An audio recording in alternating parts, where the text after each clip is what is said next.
네, 온라인으로 예배에 참석하고 있는 우리 시원의 가족들, 우리 모두를 주님의 이름으로 사랑하고 축복합니다.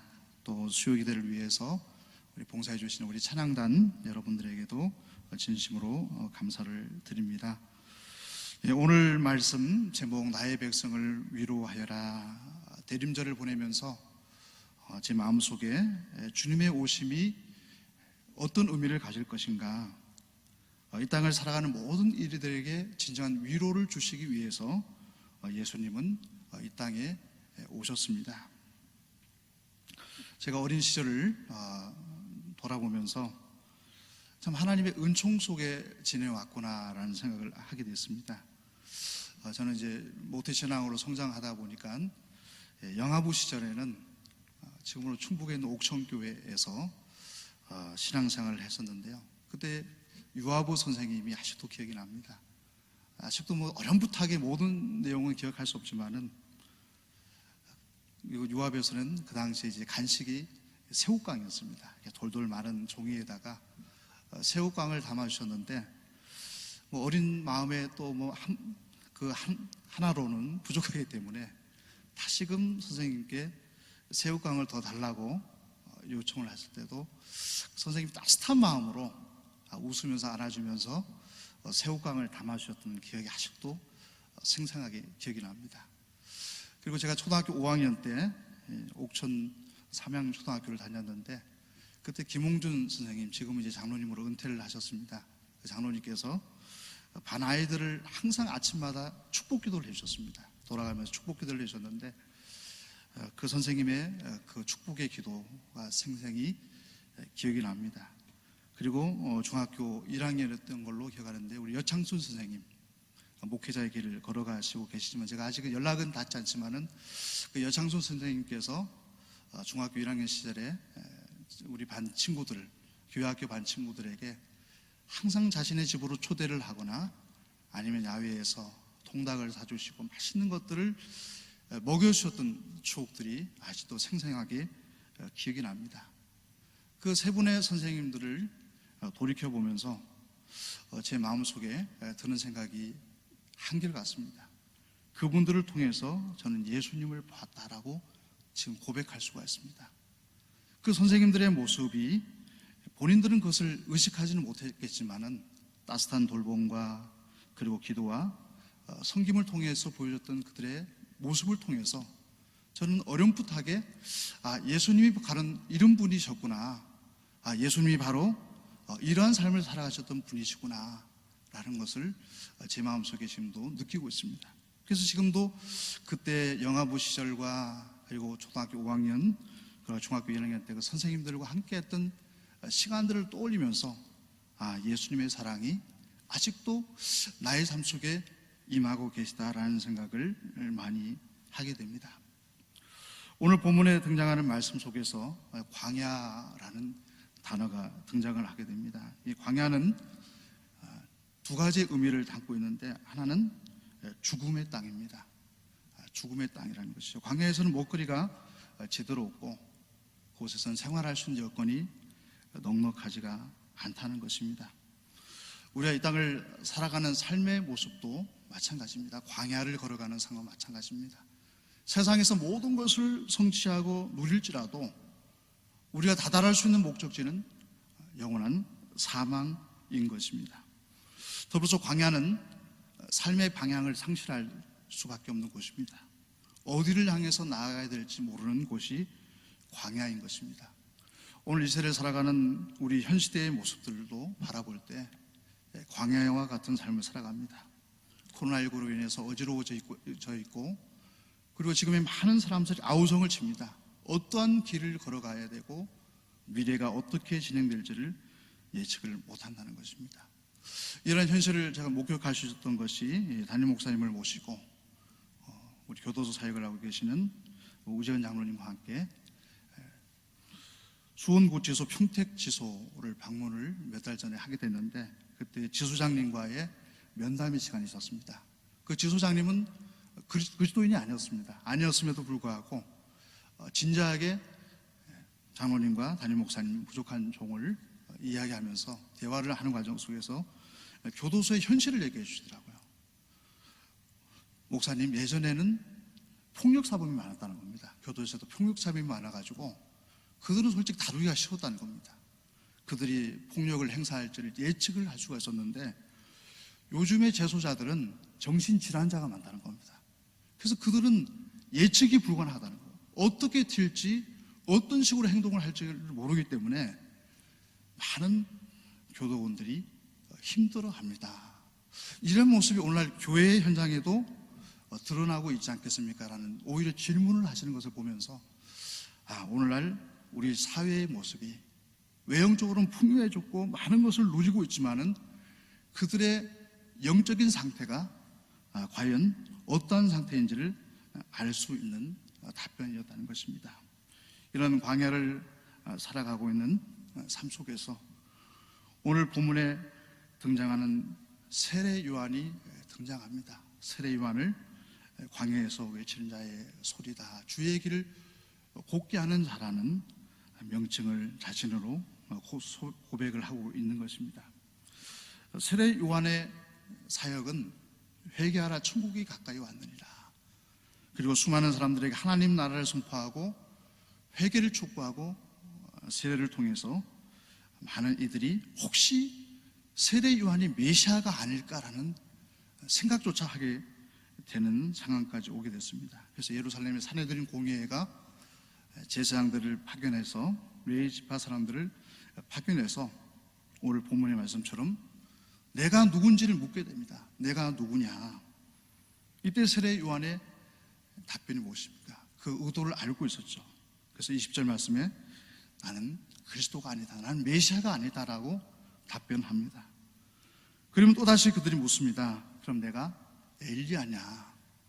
이것은 유대인들이 이 말라기 4장 5절의 말씀에 비추어서 한 말입니다. 보라, 여호와의 크고 두려운 날이 이르기 전에 내가 선지 엘리야를 너에게 보내겠다. 이것을 유대인들은 그 문자적인 해석을 통해 가지고 하늘로 승천했던 엘리야가 그대로 그 구약의 엘리야가 올 것이라고 생각했는데 그 구약의 엘리야가 바로 세례 요한 당신입니까? 라고 질문했습니다. 그때 세례 요한은 저는 구약의 엘리야가 아닙니다 라고 대답을 합니다. 그리고 21절 말씀에서 내가 그 선지자냐, 이 말씀은 신명기 28장 15절 말씀에 모세가 한 말씀입니다. 모세가 내 하나님 여호와께서 너희 중 내 형제 중에서 나와 같은 선지자 하나를 너를 위하여 일으키시리니 너희는 그를 들을지니라. 모세가 얘기했던 그 선지자는 예수 그리스도를 말하는 것입니다. 또한 세례 요한은 이에도 저는 그 선지자가 아닙니다 라 답변했습니다. 이들이 답을 얻지 못하게 되자 산헤드린 공회에서 파견된 제사장들이 그러면 22절에서 묻습니다. 그러면 너는 내게 대하여 무엇이라고 하느냐라고 질문을 하게 됐을 때 세례 요한의 답변이 오늘 23절의 말씀입니다. 가로되 나는 선지자 이사야의 말과 같이 주의 길을 곱게 하라고 광야에서 외치는 자의 소리로다 하니라. 이 말씀 속에는 조금 전에도 설명드렸던 것처럼 광야라고 하는 죽음의 땅을 살아가는 이들에게 주님을 드러내주는 역할, 주님을 소개하는 역할이 자신의 역할이라고 고백했던 것입니다. 우리 요한복음 1장 6절에서 8절 말씀을 제가 읽어드리겠습니다. 하나님께로서 보내심을 받은 사람이 나왔으니 이름은 요한이라. 저가 증거하러 왔으니 곧 빛이 대하여 증거하고 모든 사람으로 자기를 인하여 믿게 하려 함이라. 그는 이 빛이 아니요 이 빛에 대하여 증언하러 온 자라. 그리고 오늘 본문에 이어지는 말씀 31절에 보게 되면 내가 와서 물로 세례를 주는 것은 이분을 이스라엘에게 알려고 하는 것이다. 물세를 통해서, 회개의 세를 통해서 죄사함의 세례, 성령 세례를 받게 하라는 목적이 세례 요한의 목적이다. 자신의 삶의 정체성이라는 것을 일깨워주고 있는 것입니다. 오늘 본문의 말씀의 제목을 나의 백성을 위로하여라 라는 제목을 삼았는데요, 이 말씀은 오늘 요한복음 1장 23절의 말씀이 기록된 이사야의 말씀, 이사야 40장 1절에 나오는 말씀입니다. 하나님께서 말씀하십니다. 너희 하나님이 가라사대 너희는 위로하라 내 백성을 위로하라. 그리고 나서 2절에 보게 되면 바벨론의 포로기가 끝나고 너희의 모든 죄를 내가 사해 주었다라는 그 약속을 주신 이후에 오늘 이사야 40장 3절 말씀에서 세례 요한의 같은 고백이 기록이 되어 있습니다. 이사야 40장 3절 말씀에 이렇게 기록되어 있습니다. 외치는 자의 소리여 가로되 너희는 광야에서 여호와의 길을 예비하라 사막에서 우리 하나님의 대로를 평탄케 하라. 아마 이 말씀을 들을 때 속으로 웃으신 분들도 계실 겁니다. 목사님, 제가 어떤 사람인데 하나님의 백성들을 위로할 수가 있었겠습니까? 저는 모순투성이고 하나님 앞에 내세울 곳이 아무것도 없고 저의 진정한 모습을 알면은 목사님은 아마 까무러치실 겁니다. 저는 죄인이고 하나님 앞에 드러낼 수 있는 것이 아무것도 없는 사람입니다. 저는 오늘 말씀 나의 백성을 위로하라는 이 주님의 말씀을 준행할 수 없는 존재입니다 라고 얘기를 할 것입니다. 그러나 분명하게 이사야 40장 2절에서 그 죄악의 사함을 입었느니라 라고 하는 이 말씀은 바벨론이라고 하는 70년의 포로를 통해서 그들이 죄값을 치렀다는 의미보다는 하나님께서 그들의 근본적인 죄를 예수 그리스도의 희생을 통해서 주셨다는 것입니다. 위로자의 삶의 근거는 나에게 있는 것이 아니라 예수 그리스도의 십자가와 그 보혈에 있다는 것입니다. 오늘 이 시대를 살아가는 이 하나님의 백성들도 마찬가지입니다. 이 광야 같은 삶을 살아가는 수많은 사람들, 아우성치면서 수많은 물질을 가지고 있고 명예를 가지고 권세를 가지고 있지만은 어디를 가야 할지 못하고 방황하면서 죽음의 골짜기를 향해서 달려가는 이들에게 우리가 할 수 있는 것은 내 자신의 능력으로 그것을 감당하는 것이 아니라 우리는 그 죄사함의 능력, 예수 그리스도의 복음을 통해서 우리는 위로자가 될 수가 있는 것입니다. 우리는 위로자의 삶을 우리가 느껴볼 수 있는 말씀이 마태복음 3장 1절에서 6절 말씀에 세례 요한에 대한 말씀이 또 기록되어 있는데요. 그 말씀에 보게 되면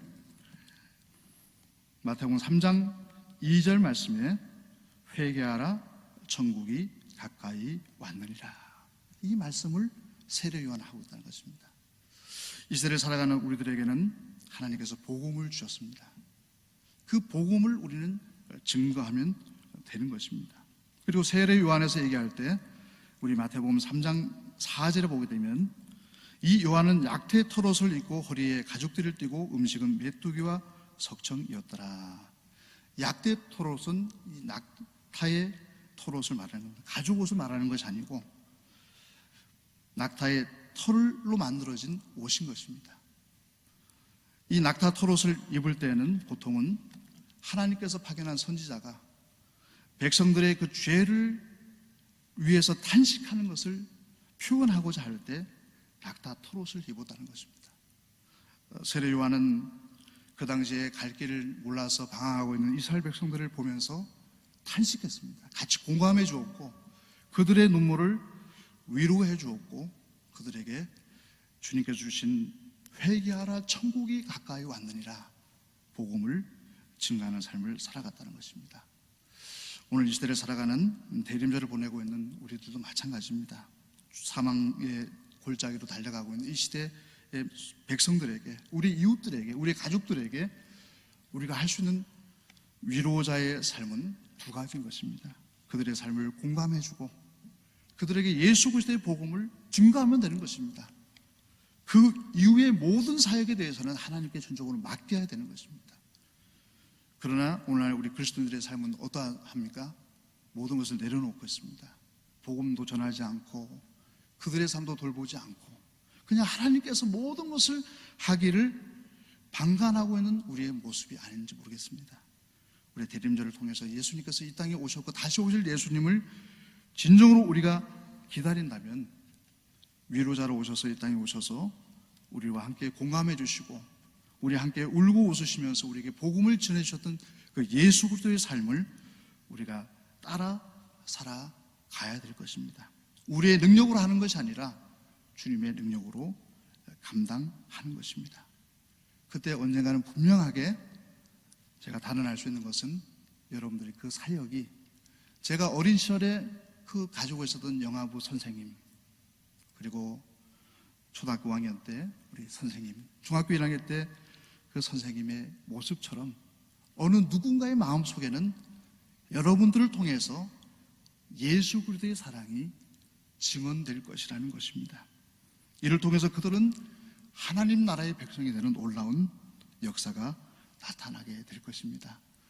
오늘 영상으로 예배드리는 우리 시온의 가족들 한 분 한 분들이 모두 다가 이 죽음의 길을 걸어가며 사망의 길을 걸어가는, 광야의 길을 걸어가고 있는 이 시대의 많은 이들에게 그들의 삶을 공감해주고 복음을 증거함을 통해서 진정한 위로함을 줄 수 있는 통로로, 축복의 통로로 사용될 수 있는 우리 시온의 가족들이 다 될 수 있기를 간절히 축원합니다. 우리 함께 이 시간에 우리 기도의 제목을 가지고 같이 기도하는 시간을 갖도록 하겠습니다. 가장 먼저 우리 물질과 문화가 발달했지만 죽음의 광야를 걸어가고 있는 세상 사람들에게 복음의 위로자가 되는 일평생이 되게 하여 주옵소서라고 우리 함께 합심해서 먼저 기도를 드리겠습니다. 아버지 하나님 감사합니다. 우리가 살아가는 이 세상, 어찌 보면은 하나님께 주신 물질적인 풍요로움과 번영과 번성함을 우리가 누리고 있지만은 여전히 우리의 마음속에는 참된 안식과 평화를 얻지 못하고 방황하고 절망하며 괴로워하며 울부짖고 있는 이 세상의 탄식을 바라보게 됩니다. 갈 바를 알지 못하고 세상의 모든 것을 누렸지만은 사망의 골짜기를 향해서 걸어가는 이 세상 사람들에게 아버지 하나님 생명의 구세주로 오셔서 저희들에게 참된 위로자가 되어주시고 우리에게 위로하시는 권능을 주신 예수 그리스도를 다시 한번 바라보면서 저희들도 이 땅의 위로자가 되기 원합니다. 아버지 하나님 저희들을 통해서 주의 복음이 증거되게 하여 주시옵시고 삶의 방향을 잃어버렸던 영혼들이 삶의 방향을 찾게 해주시고 죽음의 골짜기를 향해서 걸어갔던 심령들이 다시금 영원한 하나님 나라의 백성이 되는 역사가 나타나게 하여 주시옵소서. 우리 시온의 가족들 모두 주님 만나 주옵소서. 그들을 위로자로 세워 주옵소서. 내 백성을 위로하라고 하는 하나님 아버지의 말씀을 이제는 받아들이게 하여 주시옵소서. 내가 서 있는 곳에서 만나는 수많은 심령들, 그 영혼들을 외면하지 않게 하여 주옵시고 우리의 사랑하는 가족들과 이웃들과 내가 알고 지내는 많은 지인들에게 이제는 복음을 증거하게 하여 주시옵소서. 저희들을 통하여 위로하여 주시옵소서. 그들을 회복시켜 주시옵소서. 그들을 하나님 나라의 백성 삼아 주시옵소서. 저희들의 모습을 통해서는 이런 사역을 감당할 수 없고 그런 사역을 감당할 수 있는 능력도 없을 뿐만 아니라 그런 모습이 될 수 없습니다. 그러나 오직 예수 그리스도의 능력을 우리가 바라보며 나아갈 때 이런 사명을 감당할 수 있사오니 우리 시온의 가족들 늘 우리 자신을 바라보지 않게 해주시고 우리를 위해서 이 땅에 오시고 이제는 성령을 통해서 우리를 만나주시는 그 예수 그리스도를 늘 바라보시는 우리 시온의 가족들 다 될 수 있도록 은총을 내려 주시옵소서. 우리 두 번째로는 우리 코로나19의 확산이 종식될 수 있도록 모든 국민들이 한 마음과 한 뜻이 되게 하여 주옵소서라고 우리 기도했으면 좋겠습니다. 우리 함께 기도드리겠습니다. 아버지 하나님, 코로나19가 오늘도 확진자가 1070명을 넘어가고 있습니다. 아버지, 확산세가 도저히 꺾일 기세를 보이지 않고 있습니다. 아버지 하나님, 너무나도 나라가 혼돈 속에 빠져 있습니다. 수많은 자영업자들이 아우성을 치고 있습니다. 수많은 백성들이 먹거리와 삶의 일터를 잃어버리고 어린 심령들을 바라보며 눈물 짓고 있는 우리 대한민국의 현실을 바라보게 됩니다. 의료인들이 너무나도 오랜 시간 계속되는 코로나19의 현실 속에서 지쳐가고 있습니다. 아버지 하나님, 우리의 힘으로는 이 민족을 회복시킬 수가 없습니다. 아버지 하나님께서 이 민족을 건져주시옵소서. 이 민족을 위로하여 주시옵소서. 코로나19의 상황을 종식시켜 주시옵소서. 우리 대한민국 한 분 한 사람 한 사람들이 내가 먼저 방역 수칙을 지킬 수 있는 은총을 허락하여 주옵소서. 내가 소섬수범하게 하여 주셔서 내가 조심하게 해주시고 내가 더 경건하게 하여 주시옵시고 내가 타인을 먼저 사랑할 수 있는 출발점이 되게 하여 주셔서 이 나라의 민족이 서로를 위하는 마음으로 섬겨나갈 때 조속하게 코로나19가 종식되게 하여 주시옵시고, 이 민족을 통하여서 세계를 품을 수 있는 우리 대한민국이 될 수 있도록 은총을 내려 주시옵소서.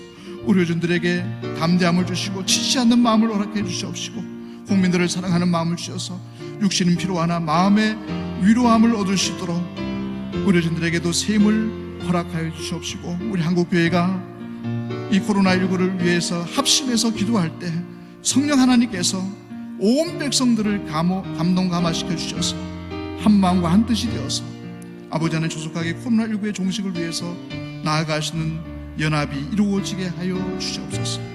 이 백성을 고쳐주시고 회복시켜 주시옵소서.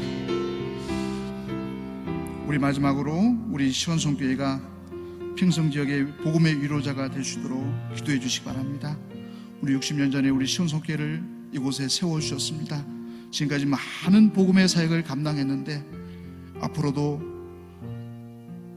복음의 사역을 감당해서 절망의 구렁텅이로 달려가고 있는 많은 심령들을 구원할 수 있는 사역을 감당할 수 있도록 기도해 주시고, 우리 시온의 가족들 모든 성도님들이 성령 충만함으로 주님의 뜻을 준행하는 삶 살아갈 수 있도록 우리 함께 기도드리겠습니다. 아버지 하나님, 참으로 감사합니다. 우리 시온성교회를 세워주시고 60년 동안 한결같이 이 지역사회를 위해서 복음의 사역을 감당하게 해주신 것 참으로 감사합니다. 아버지, 긍휼히 여겨주시고 이 민족을 보살펴 주옵시고, 아버지 하나님, 우리 평성지역에 연로하신 어르신들을 하나님 구원하여 주시옵시고, 그 심령 속에 찾아가 주셔서 복음을 받아들일 수 있는 영안을 뜨게 하여 주시옵소서. 강박한 심령들이 변화되어져서 부드러워지게 하여 주시옵시고, 복음을 받아들일 수 있는 심령들이 될 수 있는 역사가 나타나게 하여 주시옵소서. 갓난아기들까지도 복음의 말씀을 듣게 하여 주시고, 아버지 하나님, 남녀노소 모든 지체들이 주님을 찬양하는 평성지역이 되게 하여 주시옵소서. 이를 위해서 우리 시온성교회를 사용하여 주옵소서. 우리 시온의 가족들이 성령 충만함으로 주님의 뜻을 준행하는 삶을 살아가게 하여 주시옵소서. 아버지 하나님, 육신적으로 연로하신 어르신들 그리고 치료받고 있는 시온의 가족들을 하나님 고쳐주시고 그들을 회복시켜 주시고, 그들의 소망대로 하나님의 성전에 나와서 예배하신 은총도 허락하여 주옵소서. 가족들의 아픔 또한 위로하여 주시옵시고 지치지 않게 해주시고 새 힘을 공급하여 주시옵소서. 아버지 하나님, 우리 시온성교회가 평성을 넘어서 평택과 온 지구촌까지도 복음을 증거하시는 복음의 진원지가 되게 하여 주시옵소서. 아버지 하나님, 물질과 문명이 발달했지만 여전히 죽음의 광야길을 걸어가며 어디를 향하여 걸어가야 될지를 모르고 방황하고 있는 많은 이들에게 주의 복음을 듣고 삶의 방향을 잡고 진정한 위로함을 얻은 저희들이 이제는 위로자가 되어주기를 원합니다. 내 백성을 위로하여라고 하신 하나님의 말씀을 우리가 마음밭에 새기게 해주시고, 더 이상 우리 마음속에 일어나는 욕망과 세상을 향한 욕심들을 다 내려놓게 하여 주시옵시고, 진정으로 성령의 충만함으로 주님의 말씀을 경청하고 실천하시는 우리 시온의 가족들이 되시도록 인도하여 주옵소서. 코로나19가 계속 확산 중에 있습니다. 아버지 하나님, 오직 주님만이 이 일을 해결해 주실 수 있사오니 모든 국민들이 한 마음과 한 뜻이 되게 하여 주셔서 서로를 배려하고 서로를 염려하는 마음으로 방역수칙을 잘 지킴을 통해서 조속하게 코로나19가 종식될 수 있는 은총을 허락하여 주옵소서. 우리 시온성교회가 아름답게 복음의 사역을 감당하시는 교회가 되기를 원합니다. 평성지역의 많은 어르신들, 어린 심령들, 갓난아기들까지도 품고 안을 수 있는 우리 시온성교회가 되게 하여 주시옵시고, 아버지 하나님, 험프리 부대에서 일하는 많은 군인 가족들에게도 주여 우리 시온성교를 통해서 아름다운 하나님의 나라를 경험하시는 통로로 쓰임받게 하여 주시옵소서. 육신의 연약한 자들도 고쳐주시고 마음의 탄식 속에서 주님께 울부짖는 자들의 탄식도 하나님 위로하여 주옵소서. 예수 그리스도의 이름으로 간절히 기도드리옵나이다. 아멘. 시온성서